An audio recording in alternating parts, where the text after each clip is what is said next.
Donc là, on est sur la deuxième partie. Il y a déjà une première partie qui a déjà été faite. Si tu l'as pas vue, je te mets le lien de la vidéo quelque part dans la description ou dans la fiche de la vidéo. Va la voir, c'est très important pour que tu comprennes toute l'histoire et que tu puisses comprendre cette seconde partie. Allez, je te laisse regarder la vidéo. Je regarde, il y a quoi comme Airbnb. Du coup, je pars, c'est à au moins 1 heure de l'aéroport. Je me pose, ça m'a fait énormément de bien. Oh, ça m'a fait trop du bien. Et donc voilà, je me pose, etc. Le lendemain matin, je dois quitter vers 14 heures ou un truc comme ça. Je commence à tourner vite fait sur Budapest. Je m'arrête à 2-3 endroits, comme il y a un truc qui s'appelle comment? La place des héros. C'était beau. Mais franchement, je déteste la Hongrie. Faut pas me parler de Hongrie. À chaque fois que je croise des Hongrois, je leur dis, toi, ton pays, je suis désolé, mais je le déteste. Non, il s'est passé trop de trucs là-bas, je peux pas.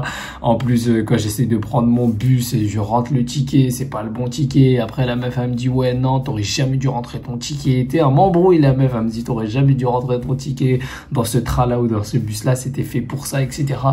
Mais attends, calme-toi, cousine, je connais pas vos règles, je connais pas ton pays. Déjà, je connais rien, je comprends pas ta langue. Parle-moi en anglais. Enfin bref, c'est une galère pas possible. Du coup, je me retrouve du coup à 2-3 heures avant mon vol. Non, 4 heures avant ou 3 heures avant, je retourne à, comment ça s'appelle?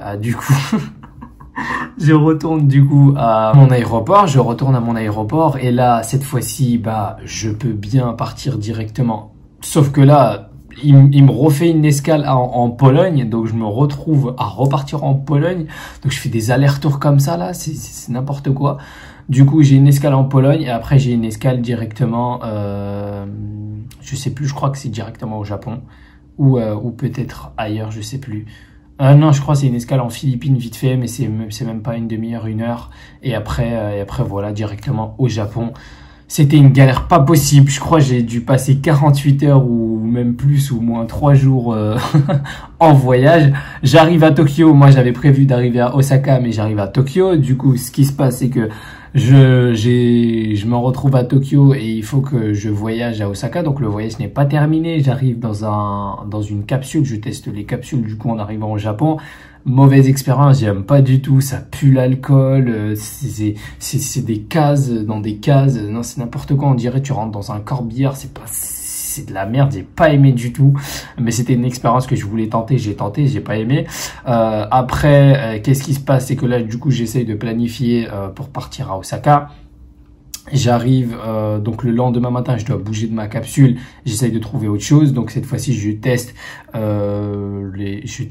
Je teste les cafés, le net café, les cafés manga, donc c'est des endroits où tu peux lire tes mangas, etc. et tu peux te poser, t'as un endroit où tu peux dormir, etc. et t'as une télé, etc. Bon, c'est aussi de la merde parce que bon, il y a du bruit, enfin bref, c'est vraiment pas terrible, moi j'ai pas aimé l'expérience pareil, mais ça dépanne. Et le problème, c'est pas ça. Le problème, c'est que quand je suis arrivé à Tokyo, j'ai dû me balader avec ma valise. J'ai dû me balader avec ma valise et mon sac à dos qui faisait 2 ou 3 kilos.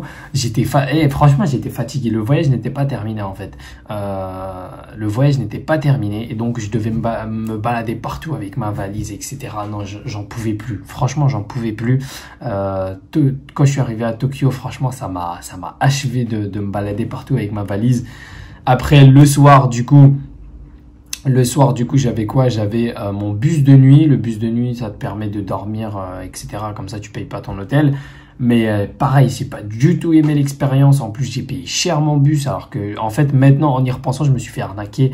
En gros, j'ai acheté le truc sur Internet, mais tu peux avoir beaucoup moins cher le bus que moi j'ai payé. Tu peux l'avoir pour beaucoup moins cher déjà de 1. Et de 2, le bus que j'ai pris, c'était un bus éclaté. Il était éclaté, le bus.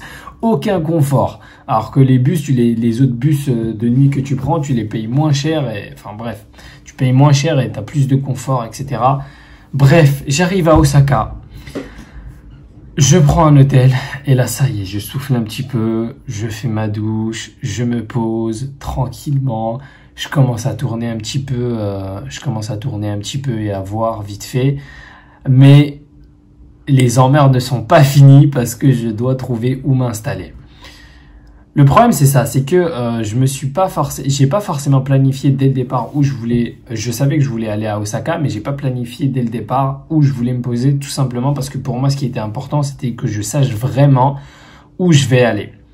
Donc, au début, j'étais parti sur prendre un appartement, sauf que en y réfléchissant bien, je trouvais que c'était pas une bonne idée parce que moi, tout simplement, je voulais d'abord m'installer à Osaka, mais j'avais pas forcément je voulais pas forcément rester que à Osaka. Je m'étais dit que je voulais bouger dans 2-3 villes, etc. Et pas forcément que rester à Osaka jusqu'à la fin de mon séjour. Donc déjà, il y a ce premier problème-là, et donc j'ai dû trouver une alternative en posant des questions, en réfléchissant, etc. J'ai trouvé l'alternative de la share house.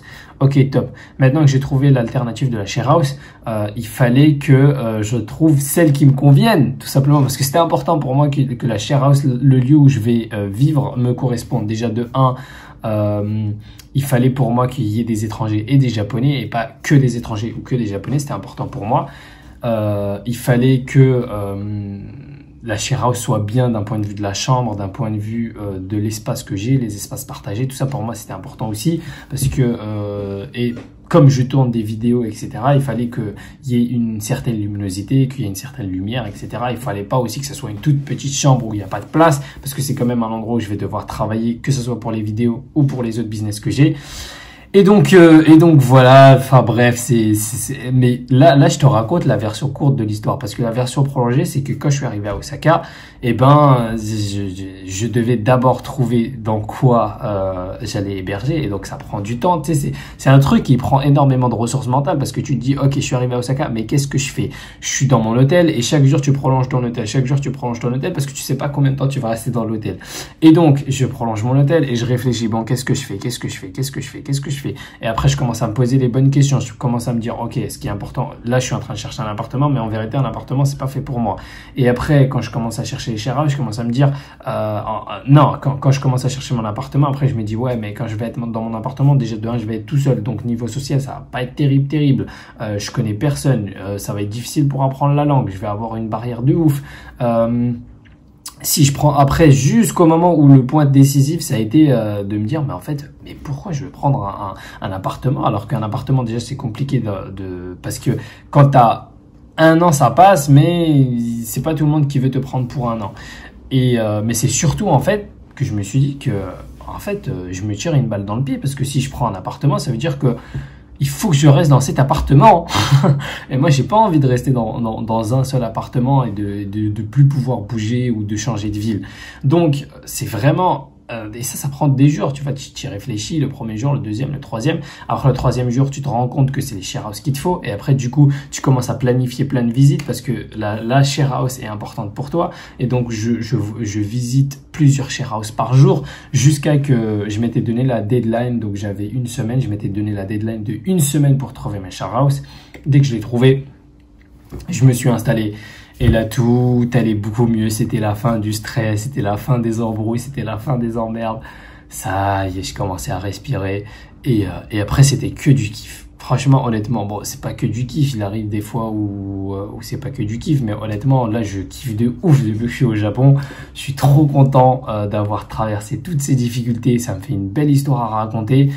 Et j'ai envie qu'on parle un petit peu de la morale de toute cette histoire. La morale de toute cette histoire, c'est que il m'est arrivé plein d'emmerdes, ok? Il m'est arrivé plein de problèmes, il m'est arrivé plein de situations compliquées. Et je pense que beaucoup de gens auraient abandonné à ma place. Moi-même, plusieurs fois, pendant ce périple, pendant ce voyage digne des hobbits, pendant ce voyage, plusieurs fois, je m'étais dit, purée, mais qu'est-ce que je fous là, quoi?